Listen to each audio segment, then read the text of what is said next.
FIM FM. Mirador, parole directe, l'interview vérité ou la fine bouche ébanie. Mirador, ici, la parole est directe. De nouveau, on s'intéresse à la CRIEF, Cour de répression des infractions économiques et financières. Quelle est la possible interaction entre cette Cour et les corps de contrôle de l'État guinéen? Quelle place le blanchiment des capitaux en Guinée pourrait occuper dans l'agenda de cette Cour, donc, qui a été mise en place la semaine dernière par le président de la transition, le colonel Mamadi Doumbouya. Monsieur Morlaye Souma, il est magistrat détaché auprès de la CENTIF, entendez, cellule nationale de traitement des informations financières, et répond aux questions de Mirador. Bonjour à vous, monsieur Souma. Bonjour. Bienvenue. Est-ce que vous pouvez ajuster son micro? Première question avec vous, Talibé Barré. Monsieur Souma, dites-nous dans un premier temps en quoi consiste le travail de la CENTIF dont on parle beaucoup depuis que le président de la transition a annoncé la mise en place d'un organe de moralisation de la gestion publique. À retenir que la CENTIF, la cellule nationale de traitement des informations financières, est un service administratif créé par une loi de 2006, la loi relative à la lutte contre le blanchiment de capitaux en République de Guinée. Donc c'est cette loi qui a institué la CENTIF en tant que cellule de renseignement financier, à l'effet de procéder à l'analyse des informations reçues par les lanceurs d'alerte chaque fois que des cas de blanchiment de capitaux, des cas de détournement de deniers publics, des cas d'enrichissement illicite sont perçus à travers donc ces lanceurs d'alerte ou à travers d'autres assujettis qui remontent donc ces informations. Au sein de la CENTIF, il y a une sous-cellule des enquêteurs et des analystes. Ce sont ces analystes-là qui font le travail d'approfondissement pour traiter l'information financière. À la fin de leur traitement, ils transmettent cette information maintenant au magistrat de la CENTIF que je suis. Moi, je fais le rapport de dissémination et quand le rapport de dissémination est achevé, il est signé par moi et le président avant d'être disséminé au niveau du procureur de la République. Dans ce rapport, je fais des recommandations tendant ici à la poursuite des personnes qui sont visées dans le rapport, puisqu'avant tout, le rapport, il saisit le parquet, mais le procureur de la République, cette fois-ci, à la différence des autres formes de poursuite que nous connaissons en droit positif guinéen, chaque fois que la CENTIF transmet un rapport de dissémination, le procureur de la République n'a pas l'opportunité de poursuite. Il est obligé d'ouvrir une information judiciaire. Il ne peut ni classer sans suite, ni orienter en flagrant délit, moins encore en citation directe. Tout ce qu'il peut faire, c'est ouvrir une information judiciaire. Et lorsque le juge d'instruction, avec tous les pouvoirs qui lui sont conférés par la loi, finit également ses investigations, si en tout cas les charges sont suffisantes à l'égard de la personne qui est citée dans le rapport de dissémination, le juge d'instruction aura une ordonnance de renvoi et la personne est traduite devant les juridictions de jugement. Et vous avez dit tout à l'heure que lorsque vous transmettez vos rapports de dissémination aux différentes juridictions, au procureur, celui-ci n'a pas le droit de les classer les classer sans suite.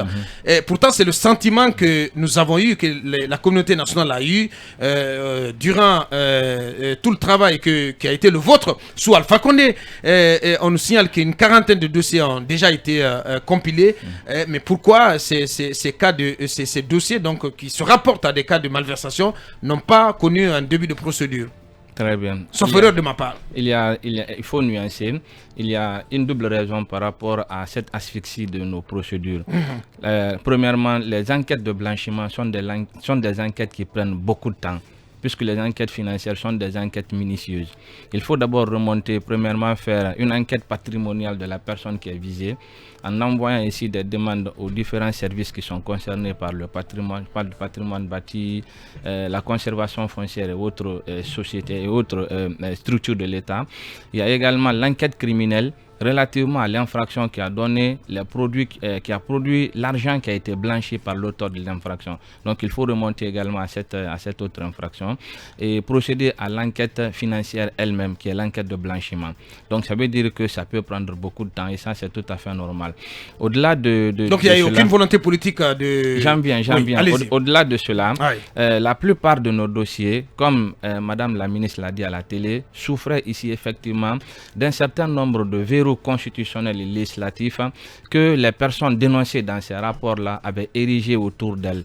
Et comme les magistrats sont soumis à l'autorité sacrée de la loi, ils ne peuvent pas aller au-delà de ce que la loi interdit. Si la loi ne permet pas de poursuivre telle ou telle autre personne, donc le magistrat ne peut pas. C'était quoi ce verrou constitutionnel? Entre autres, les immunités et les privilèges qui étaient prévus dans cette loi. Et par rapport à cela, il y avait réellement des difficultés, effectivement. Ouais. Notamment l'absence de la Haute Cour de justice. Entre autres. Puisque notre loi elle est très claire. Le procureur, la CENTIF dissémine le rapport, transmet le rapport au procureur de la République qui saisit un juge d'instruction. Dès le moment où le procureur saisit le juge d'instruction, il a déjà mis en mouvement l'action publique. Mais pourquoi cette action publique ne pouvait pas prospérer? Parce que chaque fois que le juge d'instruction avait des velléités de convoquer une personne qui est couverte par une immunité ou protégée par un privilège, il ne peut légalement pas. Donc, ce qui fait que c'était un retard considérable dans la plupart des dossiers. Il y avait donc un gros frein. Oui, naturellement. C'est pour cela que j'ai parlé plutôt d'asphyxie procédurale, dans la mesure où ça ne pouvait pas du tout prospérer avec ces verrous-là. Mais heureusement, comme je vous dis, depuis le 5 septembre, ces verrous-là ont éclaté. On sauté. Et hier, nous avons suivi notre ordonnance qui a été rendue ici publique à la télé. Ordonnance qui rend imprescriptible ces délits, mais également qui prévoit la levée de toutes ces immunités et de toutes ces formes de privilèges qui asphyxiaient les procédures. Bien. Monsieur Morlaye Souma, magistrat détaché auprès de la cellule nationale de traitement des informations financières, donc qui nous parle de l'action qui est celle de la CENTIF qui va forcément travailler en corrélation avec la CRIEF qui a été mise en place et dont les compétences ont été renforcées au thème de l'ordonnance, une nouvelle ordonnance prise hier par le président de la transition, le colonel Mamadou Doumbouya. Ceci nous conduit donc à une nouvelle pause info, la toute dernière d'Amirador, avant de continuer l'émission. Bien, on poursuit l'émission avec vous, monsieur Mamadou Ouri-Diallo. Merci, il faut dire merci à Lamine Mouniouma Sissé. Ouais, merci pour ce message, franchement, qui galvanise les énergies. Merci au DGA, c'est un grand bosseur aussi. Bien sûr. Alors, je voulais poser la question. Je les félicite aussi pour ceux qui sont en train de réussir du côté de Djouma. C'est un excellent boulot. Félicitations à Khalil Oularé et à toute son équipe, à Bakar Kondé, entre autres. Absolument. Bien. Alors, il a dit tout à l'heure que si entre-temps, depuis 2006, il n'y a pas eu des dossiers qu'on peut qualifier de grands dossiers qui ont concerné des hauts commis de l'État prospérer, si on n'a pas vu ces dossiers prospérer, c'est qu'ils étaient couverts par un certain nombre d'immunités, de privilèges. Alors la question que je pose, c'est qu'entre-temps, est-ce qu'il y a eu d'autres dossiers qui n'auraient pas concerné ces gens-là, aussi qu'on peut qualifier de scandaleux, que vous avez pu traiter, qui ont eu un aboutissement, où des gens ont été inculpés, épinglés et même emprisonnés? S'il y a des exemples plus ou moins si vous voulez, illustratifs que vous pouvez citer. Le tribunal de première instance de Kaloum, par exemple, a procédé à 4 dossiers de condamnation. Des condamnations ont été prononcées contre des personnes pour des faits de détournement de deniers publics, pour des faits d'enrichissement illicite, pour les faits d'abus de biens sociaux, pour des faits surtout d'abus de biens sociaux. Ouais. Donc nous avons ces 4 cas classiques-là au tribunal de première instance de Kaloum. Voilà, l'audience était publique, donc voilà. Et les condamnations, elles sont toutes récentes. Elles datent entre 2019 et 2021. Donc voilà, vous pouvez partir là-bas. Est-ce qu'on peut avoir une idée de ces dossiers? Bon, vous permettrez que je ne prononce pas de nom dans votre studio. Pas de nom, mais des dossiers quand même. Voilà, vous pouvez partir par les cours. Bien. Comment? Les dossiers qui sont déjà... Généralement, les dossiers vont avec les noms. Donc nous traitons, nous envoyons. Et quand nous sortons le dossier, le procureur de Kaloum et ses substituts avec les juges d'instruction de Kaloum, ils font le travail d'investigation et ils ont produit, comme je l'ai dit, ces jugements. Donc des condamnations fermes ont été prononcées. Ouais. Il y a eu des voies de recours contre certaines de leurs décisions. Certains ont connu ici la voie de l'appel, d'autres la voie de l'opposition. En clair, les procédures régulières continuent. Ouais. Mais comme on va quand même avoir une idée de certains de ces dossiers quand même, monsieur Souma. Les dossiers liés à la LONASE. Entre autres. Voilà. Et d'autres? D'autres, bien sûr. Donc la LONASE, entre autres. LONASE, version Chérif Aïdara. Tout à fait. c'est public. Bon, enfin, je ne veux pas faire tout votre travail à votre place. Vous pouvez aller là-bas. Vous êtes des journalistes d'investigation. Regardez le rôle. C'est affiché, c'est devenu public. Et vous portez à la connaissance de tout. Le tribunal ne prend un sang de calme. Alors, monsieur Souma, deuxième niveau de question. D'accord. Allez-y, voilà. C'est que la CENTIF, j'imagine que ça doit être un service doté de moyens modernes, ultra modernes, parce que suivre la trace souvent de l'argent ou des criminels, ça suppose être bien équipé, bien doté en termes de moyens. Est-ce que c'est le cas pour la CENTIF, que cela vous permet justement de faire tout ce travail que vous faites, que vous êtes censé faire? Bon, certes, comme vous le dites, la CENTIF, avec tout le travail qu'elle a là-bas, a besoin ici de gros moyens, vraiment, pour réussir ces investigations. Mais nous travaillons avec les moyens de bord, d'accord? Nous fonctionnons à la petite semaine. Il nous arrive parfois d'avoir des difficultés, d'ordre budgétaire, mais quand même, ça ne nous empêche pas de continuer à faire le travail. Subvention? Jusqu'en 2021, c'était de 2 milliards de francs guinéens. L'année. 2 milliards de francs guinéens. Par trimestre ou quoi? La subvention? L'année, bien entendu. Et pour une équipe de combien de personnes? Une équipe il y a 12 analystes, un magistrat et son assistant, le président, 6 membres statutaires. Très bien. Donc une vingtaine tout au plus. Ça suffit. Moi j'ai envie de poser cette question qui renvoie justement à votre travail. C'est quoi le blanchiment d'argent? Le blanchiment des capitaux. Le blanchiment de capitaux. Les deux se disent. Hein. Oui, d'accord. Le blanchiment d'argent. C'est quoi le blanchiment de capitaux et quelle en est l'ampleur à peu près aujourd'hui en Guinée? Bon, d'une manière très simplifiée, c'est tout procédé qui consiste ici à utiliser des moyens frauduleux à l'effet de justifier l'origine de l'argent provenant d'une infraction correctionnelle ou criminelle. Chaque fois qu'une personne, par exemple, pour être plus pragmatique, commet un détournement de deniers publics, commet ici un vol à main armée et engrange des fonds, d'accord, la personne a besoin de justifier de manière mensongère, bien sûr, l'origine de ces fonds. Puisque personne ne va arriver, par exemple, dans une banque avec une mallette d'argent, dire « Ah non, j'ai détourné l'argent de l'État, je veux que vous blanchissiez ça pour moi. » Personne ne le fera. Donc, l'ensemble de ces pratiques qui consistent à éloigner l'argent de son origine illicite et à donner l'apparence de licéité, voilà l'ensemble des pratiques qui sont punies ici sous l'empire de blanchiment de capitaux. Donc ça peut prendre plusieurs formes, voilà. Ça peut également prendre plusieurs dimensions. Mais pour ce qui est du cas spécifique de la Guinée, il y a l'apparence que l'on voit, que l'on appelle ici en criminologie la criminalité apparente. Il y a la réalité également du phénomène.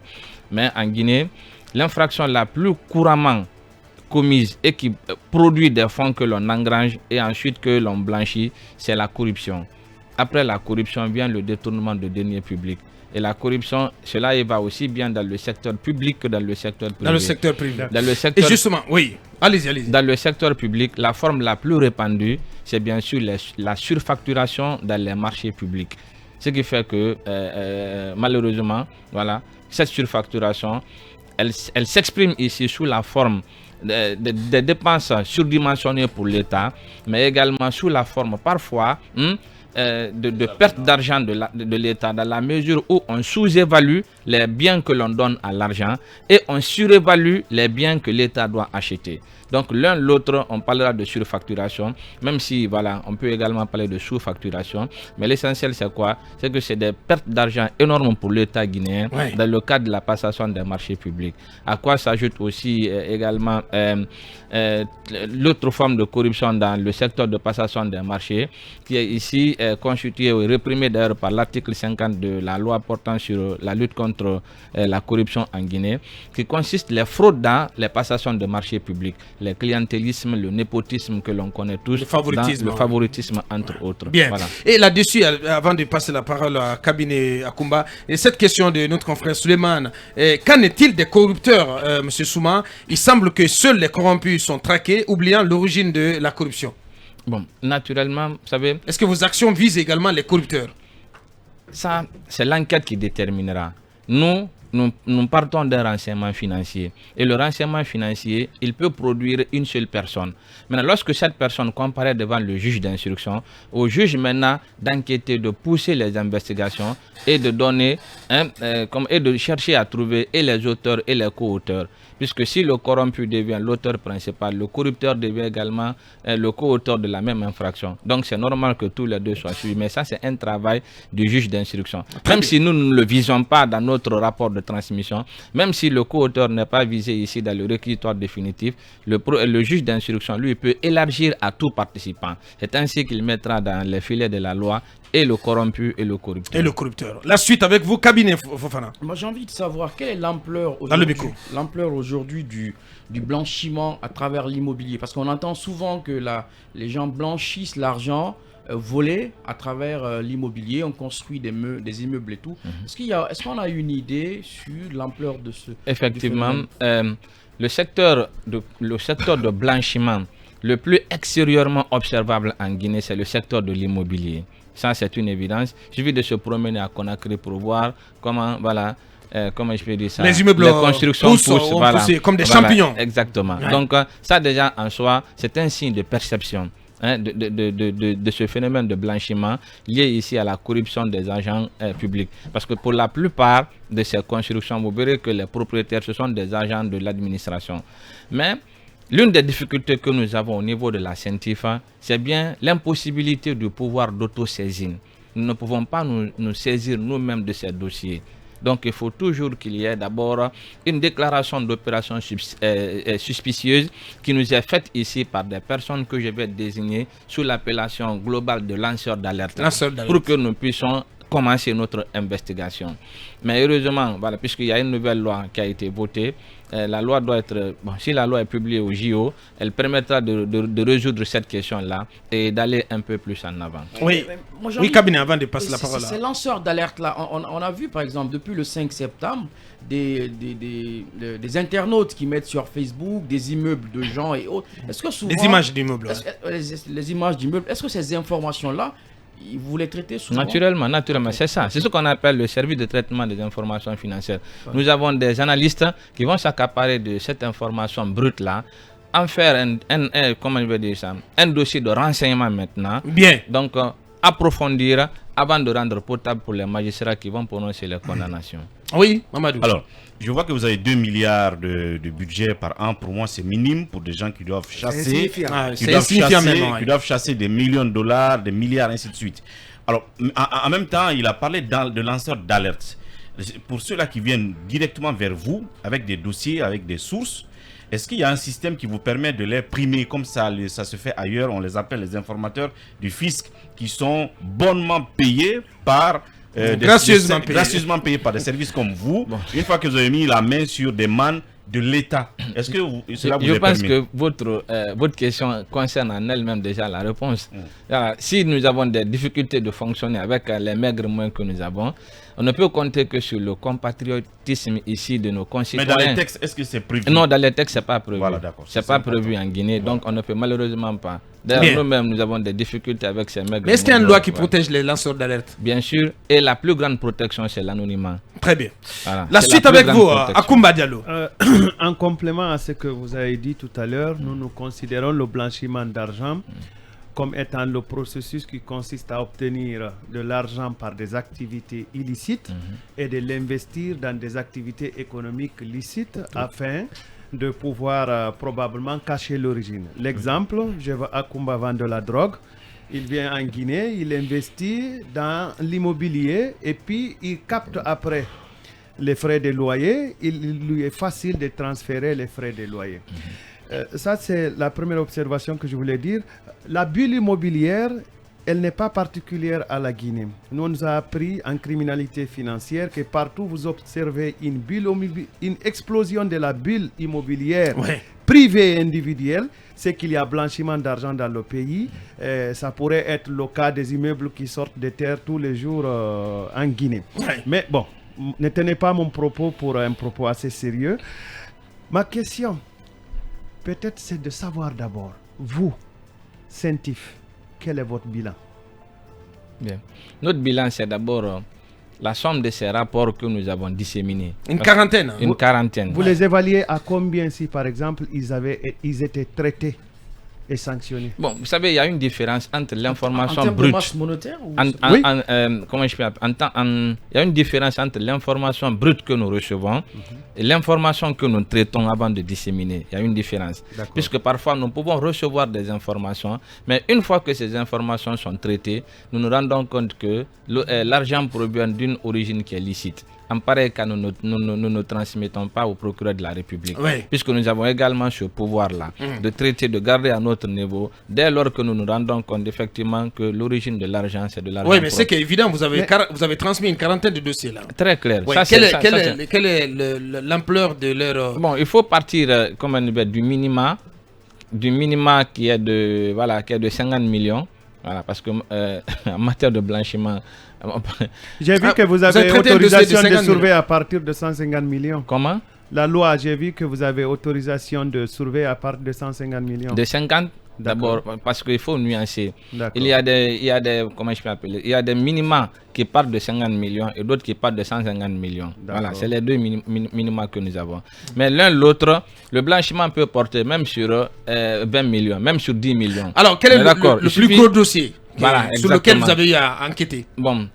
En termes de, à l'état actuel, poids financier, nous n'avons pas pu chiffrer techniquement, puisqu'il faut attendre la prononciation de la condamnation pour connaître toutes les ramifications. Mais à partir du renseignement financier, nous partons couramment des dossiers de 10 millions, de 20 millions de dollars. Voilà, c'est courant, c'est fréquent. Oui. 10 millions, 20 millions de dollars. Est-ce que certains de ces dossiers, vous ne citez pas de nom, est-ce que certains de ces dossiers épinglent, par exemple, d'anciens ministres? Forcément. C'est de ça que je parlais. Il dit tous ces verrous-là, c'est eux. Bon, vous et moi, nous ne sommes pas couverts. Vous ne citez pas de nom, mais moi, j'aimerais vous donner une image. D'accord. Un lanceur d'alerte m'a raconté ceci. Un membre du gouvernement de Fin et un préfet ont versé le même jour des montants assez énormes dans leur compte et qu'ils avaient été automatiquement identifiés pour avoir versé les mêmes montants dans les mêmes comptes le même jour et ils avaient participé à des activités d'une société privée la veille.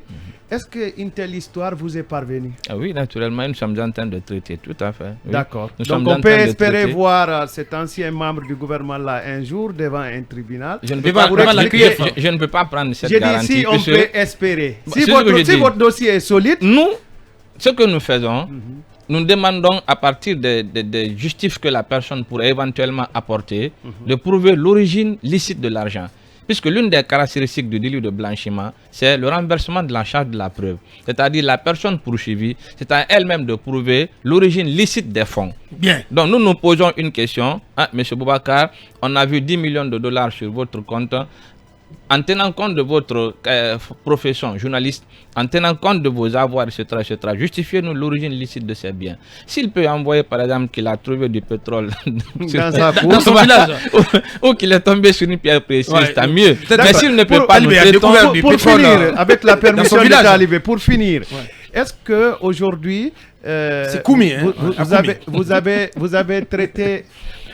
Bon, est-ce qu'aujourd'hui, vous avez eu la chance de traiter, par exemple, des dossiers relatifs à la drogue, par exemple? Naturellement. Il y a des immeubles qui poussent en Guinée. Naturellement. Et l'un de ces dossiers est actuellement pendant devant la chambre de contrôle de l'instruction. Puisque lorsque nous avons fini le dossier, le tribunal de Dixine, cette fois-ci, a renvoyé la personne devant les juridictions. Le juge d'instruction de Dixine a renvoyé la personne devant le tribunal correctionnel pour être jugé pour l'effet de blanchiment. Par rapport à la suspicion de blanchiment de produits de la drogue. S'il te plaît. Maintenant, la personne a relevé appel. Le dossier est actuellement pendant devant la chambre de contrôle de l'instruction. Ensuite, je termine sur cette petite question-là. Il y a beaucoup de personnalités guinéennes qui ont aujourd'hui des difficultés à sortir leur argent. Il y en a même pour lesquels les banques ont décidé carrément de fermer leurs comptes pour manque de lisibilité dans leur avoir. Est-ce que ce type de dossiers sont traités chez vous? Couramment, quotidiennement. Bien. On a une cinquantaine. Si tu permets, c'est même le pan. Parmi plusieurs autres. C'est même le pan de ma question, M. Souma. Ça veut dire que la CENTIF espionne les comptes particuliers des clients dans les banques. N'espionne pas. Non, Je pose la question. espionner, Parce que vous c'est avez un trop droit de dire. regard sur les comptes Voilà, particuliers. justement, exactement. Et La dès qu'on loi est parle là, de un droit de regard. Et la banque C'est dans le cas de la GIABA, si je me trompe. Exactement. La banque n'informe pas les clients que la CENTIF a un regard sur votre compte particulier. Non. Même en France, Il il y a Tracfin. Oui, Non, il expliquez. faudrait qu'il nous explique Tracfin en cela. Europe. Moi, Mohamed Kaba, j'ai un compte dans une banque primaire. La CENTIF enquête sur mon compte, mais ma banque ne m'informe pas. Là, je pense qu'à ce niveau, il y a un problème. Il y a un problème. Il n'y a pas de problème. Il n'y a aucun problème. Bien, on va écouter l'invité. Allez-y, monsieur Souma.